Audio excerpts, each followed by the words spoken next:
tomes esas palabras, por imperfectas que sean, Señor, y el poder de tu Santo Espíritu vaya impregnado en la medida en que Cristo sea glorificado, para que los corazones de mis hermanos sean exhortados, corregidos, instruidos, animados, asombrados y motivados para cumplir tu voluntad en sus vidas. Te lo pedimos, Señor, te lo suplicamos en el nombre de Cristo Jesús. Amén y amén. Vamos a leer el pasaje, hermanos, es capítulo 6 de Éxodo, versículos 14 al 27. Estos son los jefes de las casas paternas. Los hijos de Rubén, primogénito de Israel: Hanoc, Falú, Hezrón y Carmi. Estas son las familias de Rubén.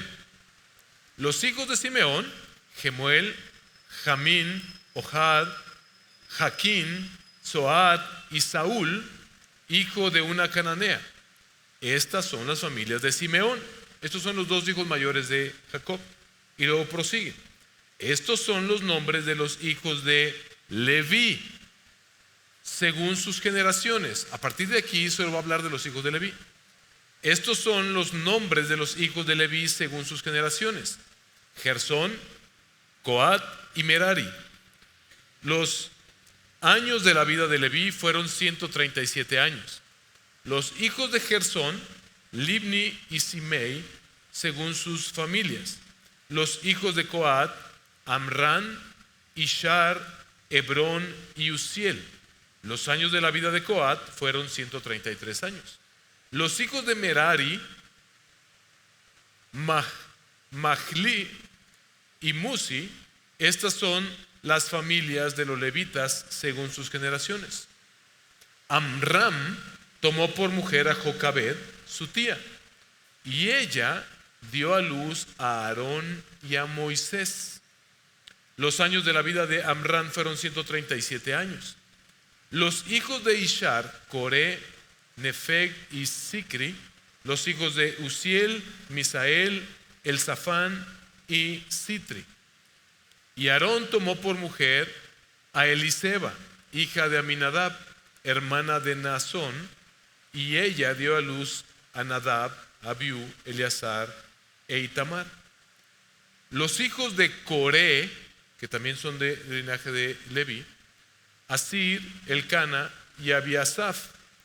Estas son las familias de los coreitas.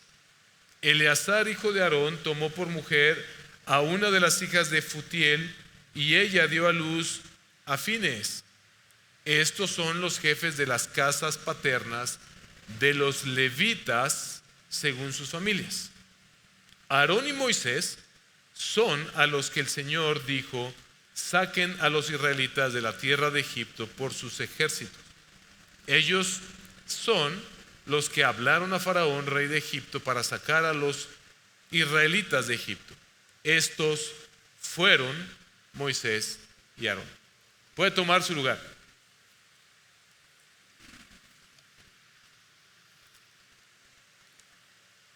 Durante la Segunda Guerra Mundial, mis hermanos, cuando Inglaterra atravesaba uno de los momentos más críticos de su historia, el hombre que terminó siendo, el hombre que terminó convirtiéndose en una de las voces más importantes en el mundo en este conflicto de la Segunda Guerra Mundial, no parecía ser el candidato ideal para traer esta solución. Winston Churchill, estoy hablando de Winston Churchill. Hay una película muy buena al respecto de él, se llama Las horas más oscuras, se la recomiendo bastante. Pero este hombre luchó durante muchos años con sus dificultades para hablar. Algunos historiadores señalan de él que tenía problemas de pronunciación y de fluidez, no podía hablar fluidamente, y eso lo obligaba a él a practicar obsesivamente sus mensajes una y otra vez. O sea, no era el candidato ideal para traer los mejores discursos para aquel tiempo de conflicto de la Segunda Guerra Mundial. Y aún así, fue precisamente él quien terminó pronunciando algunas de las palabras más decisivas en aquella época para sostener la esperanza del Reino Unido, Inglaterra y estos países del Reino Unido, pero al final para todo el mundo. Este Winston Churchill no fue elegido, y esto es interesante, no fue elegido popularmente por el pueblo por votación. Es interesante que él fue designado por el rey Jorge IV. Eso fue en mayo de 1940 y fue designado para conformar un gobierno de coalición tras la renuncia del anterior presidente que se llamaba, o primer ministro que se llamaba Neville Chamberlain. Ahora, lo interesante es que antes de convertirse en ese líder clave para este momento que es un hito en la historia de la humanidad, lo interesante es que muchísimos dudaban de él. Nadie pensaba que él fuera la persona adecuada, o muchos no pensaban que fuera la persona adecuada. Él mismo reconocía perfectamente sus propias limitaciones, pero la crisis estaba allí y él fue el hombre escogido por el rey de Inglaterra para esta tarea. Y el resultado, ¿saben cuál fue? Pueden verlo en la película que les comento. La victoria para Inglaterra y para sus aliados, la caída del régimen nazi y lo que hoy conocemos como el mundo libre de este problema. Eso nos recuerda algo más interesante y algo mucho más importante, mis hermanos. Cuánto más cuando se trata de Dios eligiendo a alguien, podemos nosotros entonces confiar en Él. Muchas veces pensamos que Dios solamente usa a las personas que son más impresionantes, a las personas que muestran mayor seguridad. Muchas veces pensamos que Dios solo usa a los más elocuentes, a los que saben hablar muy bien, a los que son o aparentan tener mayor capacidad. Pero la Biblia nos muestra constantemente, una y otra vez, algo distinto, mis hermanos.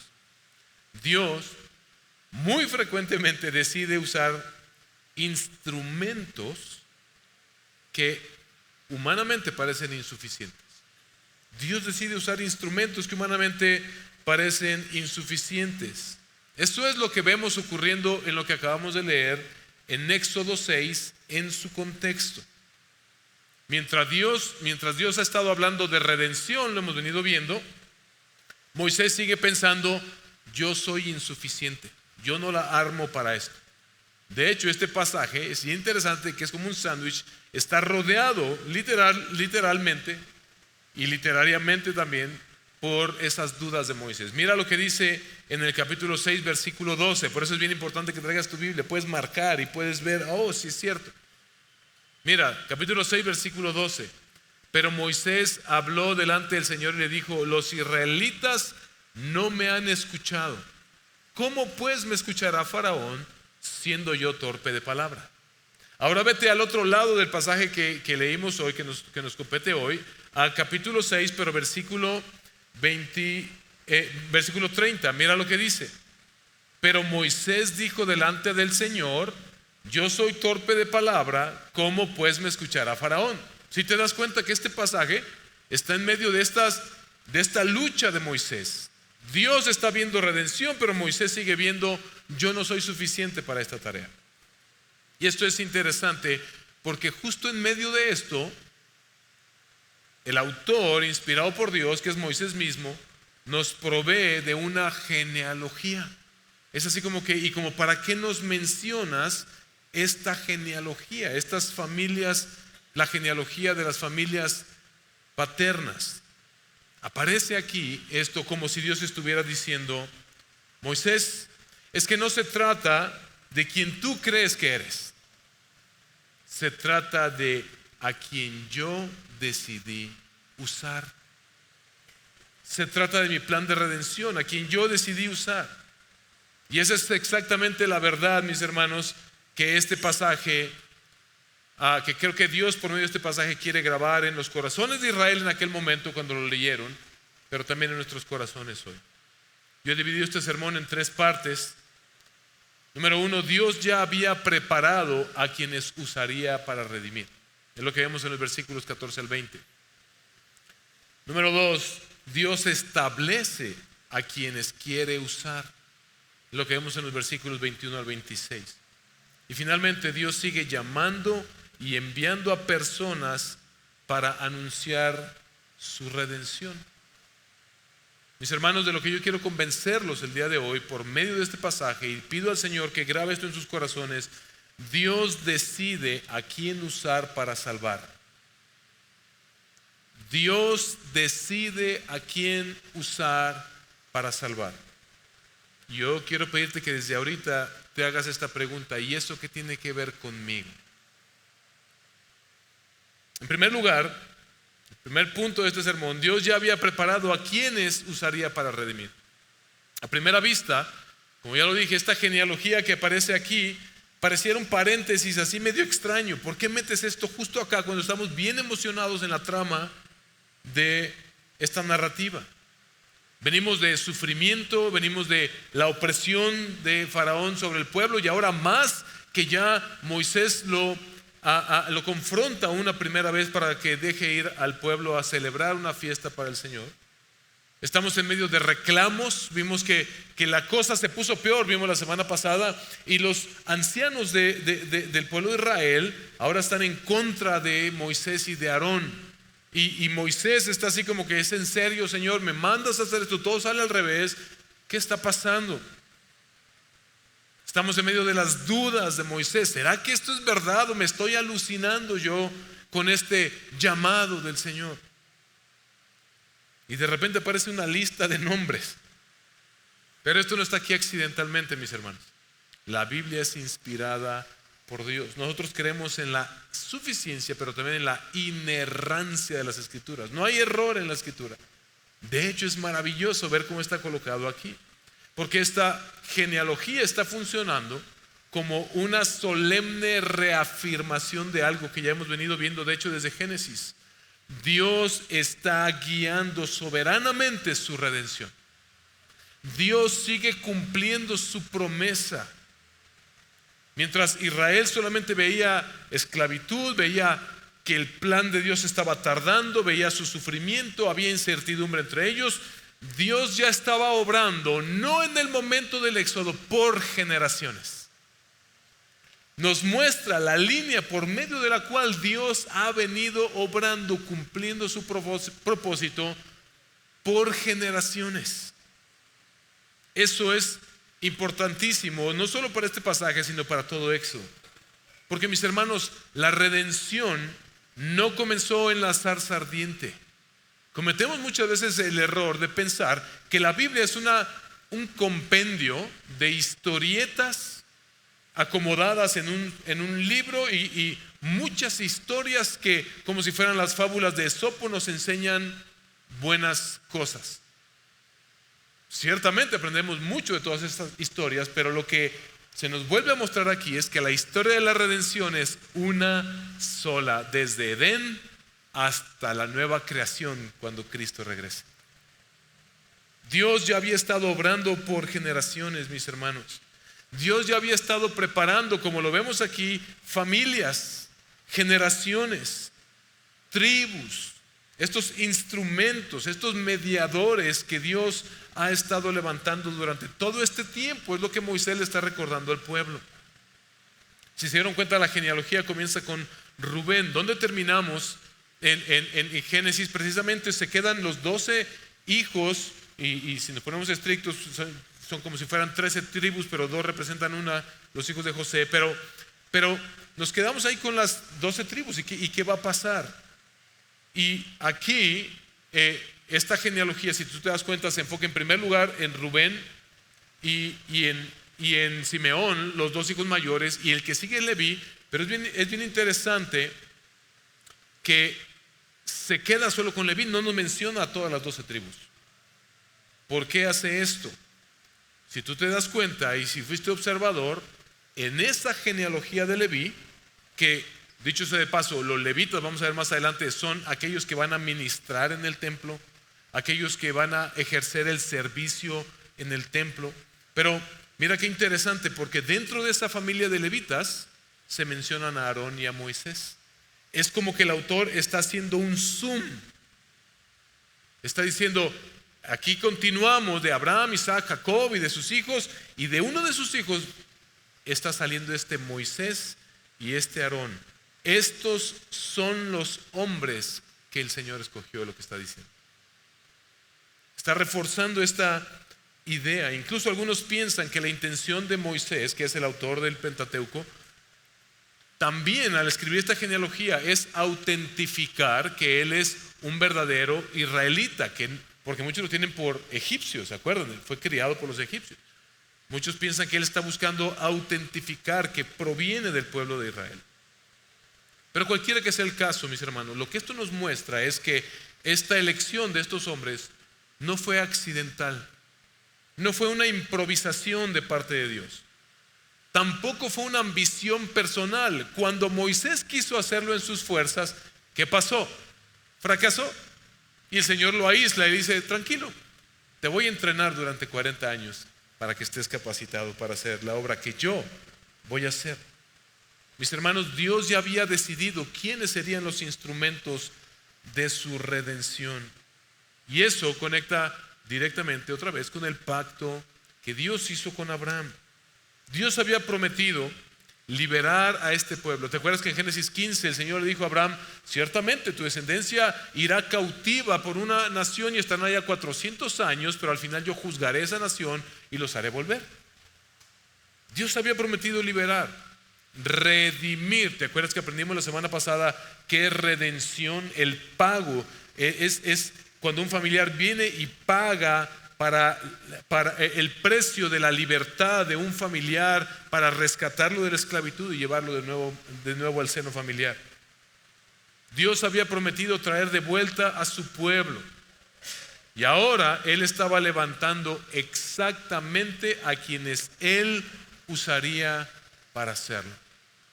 Que no te quede duda, Moisés le está diciendo, que no te quede duda, pueblo, que estos, Moisés y Aarón, son aquellos a quienes yo escogí para hacerlo.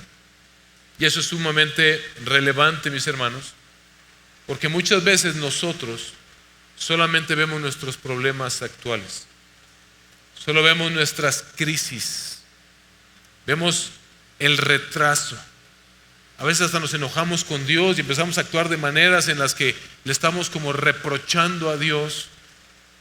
Pero es porque no podemos ver todo lo que Dios está haciendo más allá de solamente lo que implica este momento.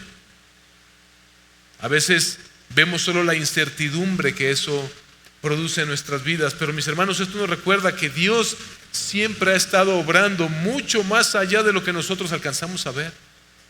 Dios comenzó a obrar esta obra de redención para salvarte a ti y a mí y a los que Él ha escogido desde que el día que caímos como humanidad, Génesis 3:15, y eso no se ha terminado hasta que Cristo regrese. Nuestras vidas, como te puse el ejemplo la otra vez, son como un pequeño puntito en el gran tapete de Dios. Somos una costurita pequeña en el gran tapete que Dios está tejiendo de su redención. Israel, mis hermanos, veía esclavitud y veía opresión. Dios veía redención. ¿Cómo nos hace falta tener esa visión de Dios? Por eso les animamos siempre: lee tu Biblia, trae tu Biblia, ven a los cursos, sé gente de la palabra, porque la única manera en que podemos tener la visión de Dios es escuchando a Dios. Pero si nos pasamos todo el tiempo escuchando la visión de TikTok, de Facebook, de Instagram, del amigo, de la amiga, del mundo, vaya, en lugar de escuchar la palabra del Señor para tener esa visión que el Señor tiene, pues por eso andamos bien frustrados y metiendo la pata y haciendo tantas cosas que no debiéramos hacer. Esto es hermoso porque Israel veía esclavitud, veía opresión, pero Dios veía redención. Y particularmente Moisés veía incapacidad. Él decía: yo no soy el adecuado para esta obra. Los ancianos del pueblo incluso ya estaban dudando de su llamado. ¿Se acuerdan? En pocas palabras, como le dijeron, vimos la semana pasada: por culpa de ustedes, ahora ya le pusieron una espada en la mano de Faraón para que nos maten. Pero Dios veía al libertador que Él había decidido usar. Moisés veía fracaso y El pueblo empezaba a ver a Moisés como, no, este se está alucinando, pero Dios veía al libertador y eso es lo importante. Y siglos después, Dios haría exactamente lo mismo, mis hermanos, para traer a Cristo a la escena de la historia. Porque así como preservó estas generaciones para que naciera y luego levantara Moisés para ser el libertador de Israel en aquel momento, mis hermanos, también Dios preservó generaciones para traer al Salvador definitivo, a Cristo el Redentor, el que vendría a liberarnos de nuestra esclavitud al pecado. Amigo, amiga que nos visitas el día de hoy, que aún no has entregado tu vida a Jesús, tú debes aprender a identificarte. En este pasaje no eres Moisés. En este pasaje tampoco eres ninguno de los escogidos por Dios, a menos que el día de hoy tú reconozcas a Jesús como aquel que está esclavizado, tú reconozcas tu vida como aquel que está esclavizado en Egipto, en el pecado, en la maldad de este mundo y yendo hacia la destrucción. Tal vez tú estás siendo oprimido por diferentes circunstancias en tu vida. Déjame decirte, estas genealogías, y lo vamos a ver más adelante, Cristo Jesús es el cumplimiento final de aquel libertador que Dios prometió para la humanidad entera. Y Él puede hacerte libre de esa esclavitud. Tú estás como el pueblo de Israel estaba esclavizado a Egipto y oprimido. Tú estás esclavizado y oprimido por el pecado. Y Cristo es el gran libertador que Dios levantó. Él te puede hacer libre, pero no solo eso, Él puede incluirte en esa genealogía de aquellos que estarán en el reino eterno de Dios. Entrégale tu vida al Señor Jesucristo. Pídele perdón por tus pecados. Gálatas capítulo 4, versículos 4 al 5, lo dice de esta manera: pero cuando vino la plenitud del tiempo, Dios había enviado libertadores y jueces y reyes, y el pueblo no llegaba a esa plenitud. Pero Gálatas 4, 4 al 5, pero cuando vino la plenitud del tiempo, cuando Dios dijo este es el momento adecuado, Dios envió a su Hijo. Más adelante dice, a fin de que redimiera a quienes, a los que estaban bajo la ley, a fin de que nos libertara. Ese es Cristo Jesús. Jesús no apareció accidentalmente. Jesús no es un gran personaje de la humanidad como Winston Churchill. Winston Churchill fue escogido por un rey humano y en la providencia de Dios eso sirvió para que ellos ganaran la Segunda Guerra Mundial. Pero eso no libró a nadie del infierno, ni mucho menos ha traído un paraíso a esta tierra. Pero Cristo Jesús no fue un rey improvisado. Cristo es el verdadero y mejor Moisés, el verdadero y mejor libertador que Dios preparó, como Él prometió desde Génesis 3:15, de la simiente de la mujer, de la descendencia de la mujer, nacerá uno que lo libertará, por medio de pisar la cabeza de la serpiente, es decir, destruir las obras del diablo, y la serpiente le morderá en el calcañar. Él va a sufrir en esa cruz por sus pecados.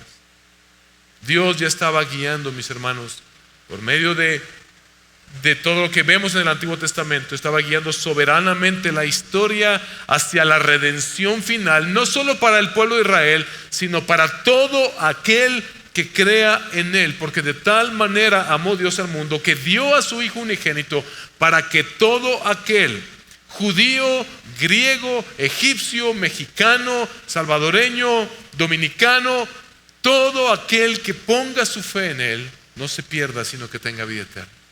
Él es el gran libertador, mis hermanos. Y eso significa que entonces tu salvación y mi salvación, tu redención y mi redención, no dependen de nuestro caos en el que vivimos, que incluso nosotros mismos hemos provocado muchas veces. Tampoco depende de las circunstancias. No depende tampoco de que tú y yo sepamos y tengamos las habilidades para resolver todos nuestros problemas y nuestras circunstancias. Claramente podemos ver que no podemos. No tenemos control sobre prácticamente nada. Pero nuestra salvación y nuestra esperanza no descansa en eso ni en nosotros. Descansa en el Dios que gobierna fielmente y soberanamente su plan redentor. Y eso nos trae descanso. Eso me lleva a mi segundo punto. Dios establece, mis hermanos, a quien quiere usar. Eso es lo que vemos aquí. Que aparece algo bien interesante en el versículo 21. Vimos que en la genealogía se menciona a Coré. Y esto es bien interesante. ¿Cómo lo disfruté cuando pude identificar esto y decir, wow? Y espero que te pase a ti mismo. Coré es un hombre que tuvo muchos hijos, que se menciona en Números 16. Cuando el pueblo de Israel leyó por primera vez el Éxodo, seguramente hizo la conexión con Números 16. Si tú no lo has leído, léelo en tu casa. Es fascinante esta historia. Te voy a decir un poquito de qué se trata. Coré también, entonces vemos en la misma genealogía de Leví, en la misma línea de Moisés. Coré también proviene de los levitas. También pertenecía a esta línea familiar especial. Es decir, que también tenía los privilegios, en el buen sentido de la palabra, espirituales de los que gozaba la familia de Leví. Pero Coré no estaba satisfecho con el lugar que Dios le había dado a él. Él estaba enojado. Lo que vas a leer en Números 16 es que Coré se levanta, organiza un montón de hombres, a más de 250 hombres, los organiza y se levanta contra Moisés y contra Aarón. Y cito lo que dice ahí en el capítulo 16. Él se levantó diciendo: toda la congregación, todas ellas son santos. Es decir, todos los que pertenecemos al pueblo, todos somos santos. ¿Por qué entonces se levantan ustedes, Moisés y Aarón, sobre la asamblea del Señor? Este hombre se levanta a desafiar el llamado y la autoridad de Moisés. ¿Por qué ustedes y no nosotros?, le están diciendo. Y aquí es donde vemos el contraste. Moisés, como lo estamos leyendo en estas semanas que han pasado, él está preguntando: ¿y quién soy yo, Señor? Yo no, en mis fuerzas yo no puedo hacer esto. Pero Coré está diciendo: ¿por qué yo no? Moisés dice: ¿quién soy yo? Y Coré dice: ¿y yo por qué no? Moisés se siente insuficiente, Coré se siente merecedor. Y Dios responde a esa rebelión, porque dice que levanta a estos hombres y luego ellos quieren hacia fuerzas ofrecer sacrificio. Léelo, está muy interesante. Lee todo Números, pero por lo menos 16. ¿Sabes cómo se desenlaza eso? De una manera bien dramática. La tierra se abrió y se los tragó y fuego vino sobre ellos. ¡Uf! Fuego consumió a los 250 hombres que ofrecieron este incienso ilegítimamente. ¿Te imaginas eso? Literalmente, la tierra se abrió, no es como que sintieron. La tierra se abrió y fuego vino sobre ellos. ¿Por qué fue tan severo ese juicio? Porque ellos no estaban simplemente rechazando hombres, no estaban simplemente rechazando a Moisés y a Aarón. Ellos estaban rechazando a quienes Dios había establecido. Y eso refuerza poderosamente el mensaje. Mis hermanos, es Dios quien decide a quién usar para salvar. Es Dios quien decide a quién usar para salvar. Porque la obra de Dios, mis hermanos, no avanza, y lo puedes buscar y rebuscar en la Biblia. No avanza mediante ambiciones personales. Busca, así como Coré, más personajes en la Biblia que buscaron por ambición personal, y ve cómo terminaron. La obra de Dios no avanza por autopromoción, por tratar de uno hacerse famoso en redes sociales o en algún lugar. Así no avanza la obra del Señor. Tampoco por competencia, ni por aspiraciones meramente humanas. Dios, vemos aquí, es quien establece soberanamente a quienes usará. ¿Te diste cuenta que en los versículos 26 y 27, vuelve a leer, ve a tu Biblia, por eso trae tu Biblia, porque lo puedes subrayar? Moisés y Aarón son a los que el Señor dijo: saquen a los israelitas de la tierra de Egipto por sus ejércitos. 27. Ellos son, segunda vez, los que hablaron a Faraón, rey de Egipto, para sacar a los israelitas de Egipto. Estos fueron, tercera vez, Moisés y Aarón. ¿Te das cuenta el énfasis? En la literatura hebrea, repeticiones, énfasis. Ellos son a los que el Señor escogió.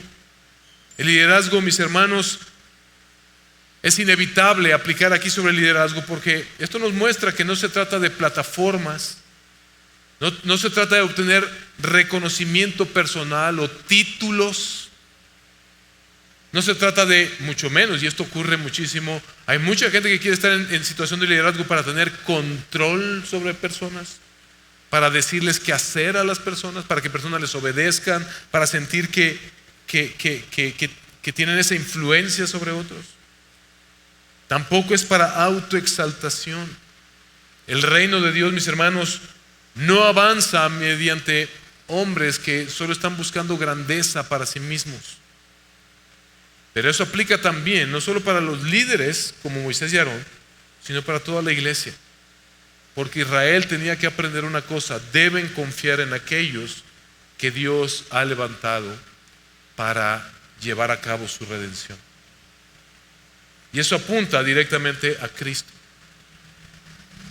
Porque mira, el pueblo de Israel que leyó por primera vez el Éxodo, ellos ya están después de Egipto, ya estuvieron un tiempo en el desierto, ya es la segunda generación que está a punto de entrar tal vez a la tierra prometida.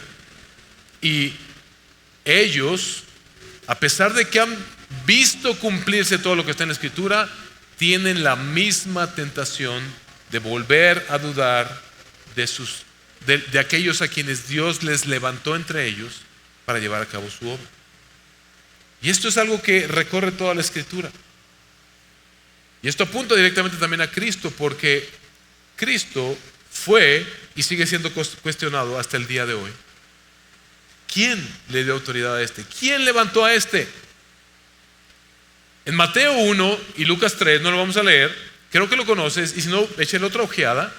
Los evangelistas, hacen este mismo movimiento que Moisés aquí en Éxodo 6, 14 al 27. Ellos buscan autentificar a Jesús, Mateo y Lucas, como el Mesías prometido, el libertador final, el libertador definitivo, por medio de presentar su genealogía. ¿Sí se acuerdan? Presentan la genealogía de Jesús y la genealogía, en Mateo y en Lucas. Porque, ¿sabes qué? Siglos después, y vuelvo a insistir hasta el día de hoy, muchos volverían a rechazar al Salvador que Dios había enviado. El pueblo de Israel lo rechazó. Primero se emocionaron: bendito el que viene en el nombre del Señor, hosana al Hijo de David. Y poco tiempo después estaban gritando: crucifícale. Jesús no encajaba en las expectativas humanas, mis hermanos, para ser el gran libertador. No parecía ser el gran libertador que ellos esperaban, el caudillo que ellos esperaban. Pero eso no cambia el hecho de que Él es el escogido del Padre. Dios, en su sabiduría, decidió encarnarse en debilidad, mis hermanos. Esto es magistral en toda la Escritura, para mostrar que no es por fuerza y que la economía en el reino de Dios es al revés de cómo vemos nosotros las cosas aquí. Él era el elegido del Padre. Hebreos 5, versículos 4 al 5 nos recuerda que Jesús no vino a imponerse. No, a mí me tienen que obedecer, a mí me tienen que poner como el rey. Nadie, Hebreos 5 del 4 al 5, nadie toma este honor para sí mismo, sino que lo recibe cuando es llamado por Dios, así como lo fue Aarón. Más adelante dice: de la misma manera, Cristo no se glorificó a sí mismo para hacerse sumo sacerdote. Fue por su sacrificio en la cruz. Fue no pidiendo el título de sacrificio, fue llevando a cabo la obra de expiación, siendo el sacerdote y el sacrificio al mismo tiempo, ofreciendo el sacrificio definitivo por nuestros pecados. Mis hermanos, Cristo fue enviado por Dios, designado por Dios, establecido por Dios, y al igual que Coré y los hombres que se rebelaron junto con él, quienes rechazaron a Jesús y quienes rechazan a Jesús el día de hoy como Señor y Salvador, como aquel que el Padre decidió usar para salvar, para traer redención. Aquellos que lo rechazan, mis hermanos, su destino es terrible, es también un destino de juicio y de fuego. A Jesús lo rechazaron los fariseos y los líderes del templo por la misma ambición o el mismo tipo de ambición personal que tenían a Coré y sus seguidores. Ellos no estaban dispuestos. ¿Qué le preguntaron a Jesús en Marcos capítulo 13, 12, 13? Cuando llega al templo y echa fuera a los mercaderes, ¿cómo reaccionan los líderes? ¿Con qué autoridad vienes a hacer tú esto aquí? ¿Quién te crees tú? Esto es nuestro, esto nos pertenece. Es nuestra religión que hemos levantado. Esto es el sentir de estos hombres. Al igual que Coré contra Moisés y contra Aarón. A Jesús lo rechazaron las autoridades humanas, tal como Faraón está rechazando en este punto a Moisés. A Jesús los romanos lo tuvieron como un simple revoltoso que se levantó de los judíos.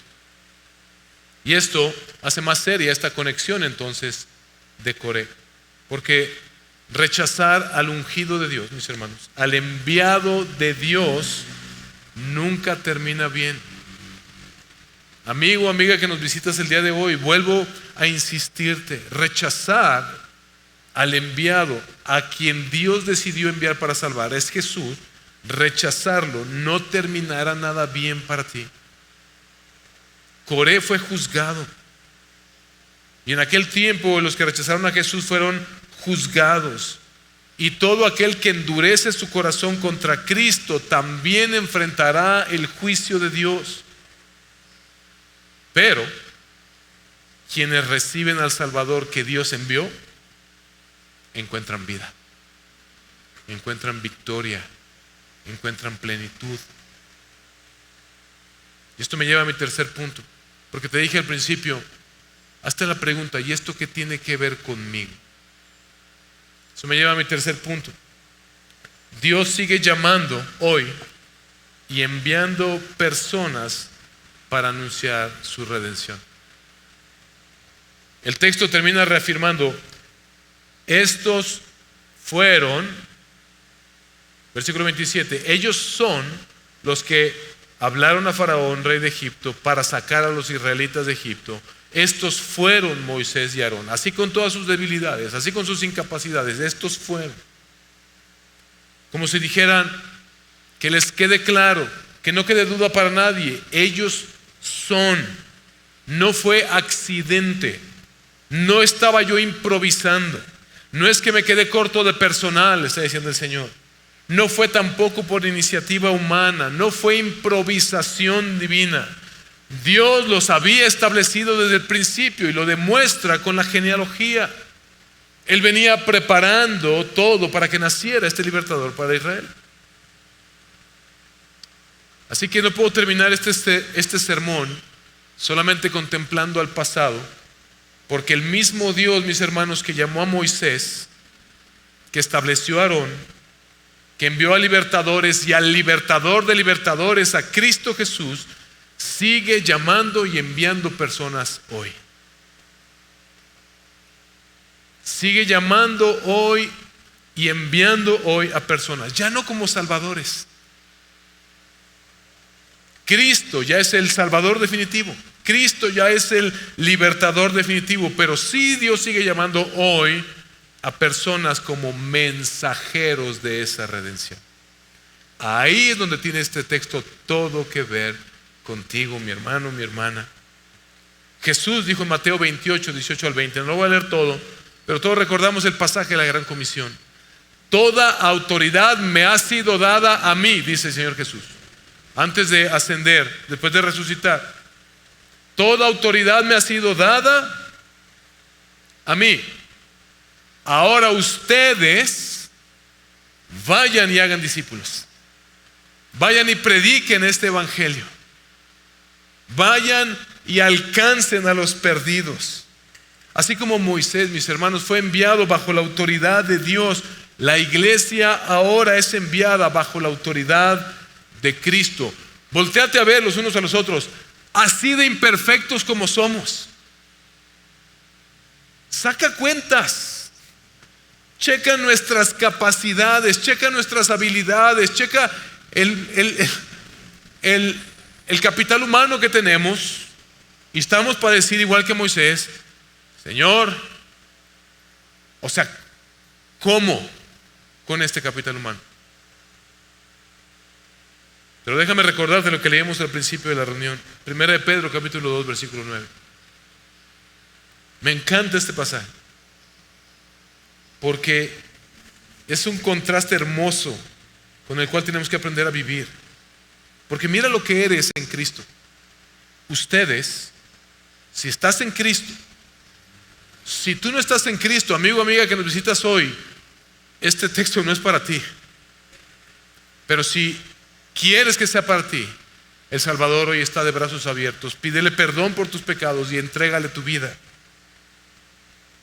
Pero si tú estás en Cristo, mira lo que dice: ustedes son, y me encanta, estos son Moisés y Aarón. A Moisés y Aarón son a los que el Señor habló, son a los que Él envió. Y esto es lo que tú eres en Cristo Jesús. Ustedes son linaje escogido, real sacerdocio, nación santa, pueblo adquirido para posesión de Dios, un pueblo que Dios compró con la sangre de su Hijo para sí mismo, para entregarse a ese pueblo como un regalo a sí mismo. Eso es lo que tú eres en Cristo Jesús. Pero no para que vivas como un muchacho consentido, woke, que no quiere hacer nada y que siente que por ello el mundo se le debe rendir a sus pies. Es para que seas como Cristo. Mira lo que continúa diciendo: a fin de que, en otras palabras, para que, o sea, con el propósito de que anuncien las virtudes de aquel que los llamó de las tinieblas a su luz admirable. Yo estoy seguro que muchos de ustedes, mis hermanos, se están esforzando por vivir una vida que refleje a Cristo allá afuera, en la escuela, en el trabajo, en sus hobbies, en la familia, en la sociedad. Pero eso no es suficiente. Si alguien te dijo el cristianismo no se predica, se vive, te mintió. No tiene sustento bíblico. La Biblia dice que vivamos lo que predicamos. Eso sí es verdad. Tiene que haber una congruencia. Santiago lo estudiamos hace poco. O sea, una fe que solo se verbaliza pero no se vive es incongruente. Pero alguien que dice que tiene fe y no la quiere transmitir predicándole a los demás, no está cumpliendo con la gran comisión que Dios nos ha encomendado. Qué providencial nos cae este pasaje ahora que los estamos motivando a que vayamos al entrenamiento de evangelismo en Silao, mis hermanos. ¿No quieres ver a tus familiares convertidos? ¿No quieres ver a la gente que amas venir al Señor? ¿No quieres ver a tus hijos, a tus amigos, a tu papá, a tu mamá? ¿No quieres ver esta sociedad ser transformada? Esto va a suceder por medio de que tú y yo cumplamos con la misión que nos ha encomendado, que por cierto es gloriosa. ¿Te puedes imaginar algo mejor que anunciar las virtudes de aquel que puede sacar personas de las tinieblas y trasladarlas al reino de su amado Hijo Jesucristo? ¿Te puedes imaginar un privilegio más grande que anunciar esto? Pues Dios te ha escogido a ti para hacerlo. Dios te escogió a ti, mi hermano, mi hermana. El mundo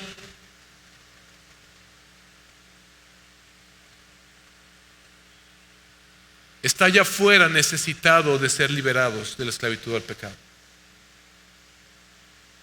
Y Dios sigue usando hoy a personas como tú y como yo para anunciar salvación. Y eso es muy alentador. Yo no quiero que se vayan de aquí con la condenación. Siéntate muy mal si no has predicado el Evangelio, porque estás viviendo incongruentemente tu fe. Pero siéntete motivado hoy por esto. Dios quiso que escucharas esto hoy para que seas animado.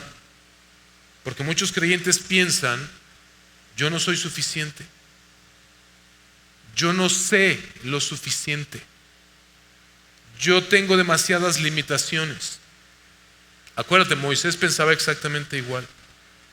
Pero nuestra esperanza nunca ha estado en la suficiencia del instrumento. Dios no le está apostando a tus capacidades. Y eso trae un descanso enorme a tu vida. Te lo digo como pastor. Al ver la tarea que hay enfrente, yo digo, o sea, hay 1000 cosas que pudiera estar haciendo que me dan menos terror que esto. Pero nuestra esperanza no está en el instrumento, está en el Dios soberano que decide usarlo para su gloria. Póngase de pie, por favor.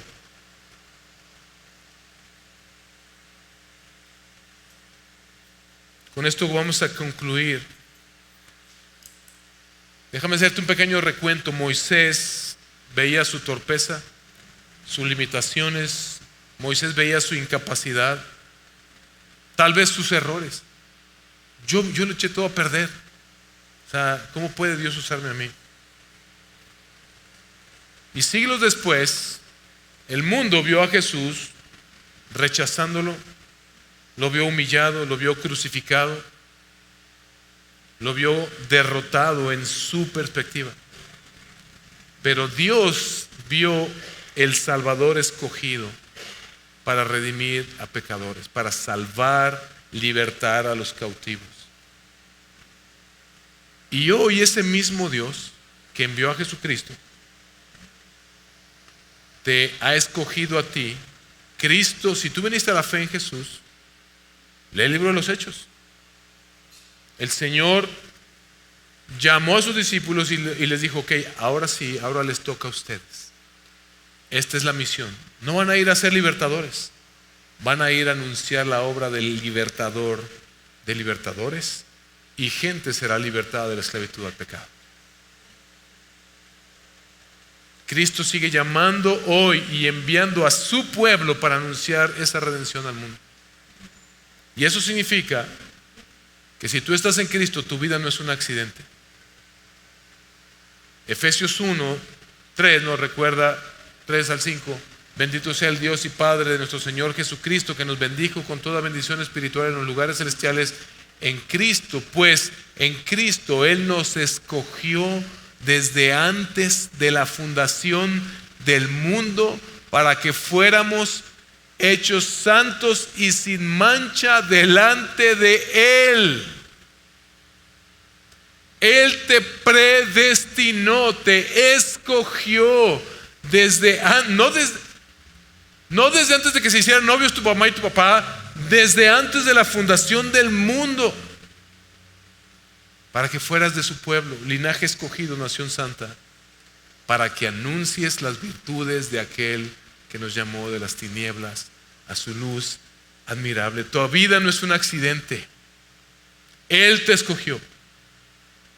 La cruz no fue improvisación y nuestra misión tampoco. Cristo va a regresar cuando cumplamos nuestra misión. El mismo Dios, mis hermanos, que preservó esas generaciones, que levantó mediadores, que cumplió su pacto y que nos envió a Cristo, sigue siendo ese mismo Dios que sigue guiando soberanamente su redención hasta el día de hoy. Esto no se ha acabado. Dios sigue en ese mismo negocio de salvar personas. Y Él ha decidido usarnos a ti y a mí para eso. Así que deja a un lado tus excusas como Moisés. Deja a un lado tus temores, como Moisés. Deja a un lado todas aquellas mentiras que Satanás quiere sembrar en tu mente. Y recuerda, Dios decide a quién usar para salvar, y Él decidió escogerte a ti.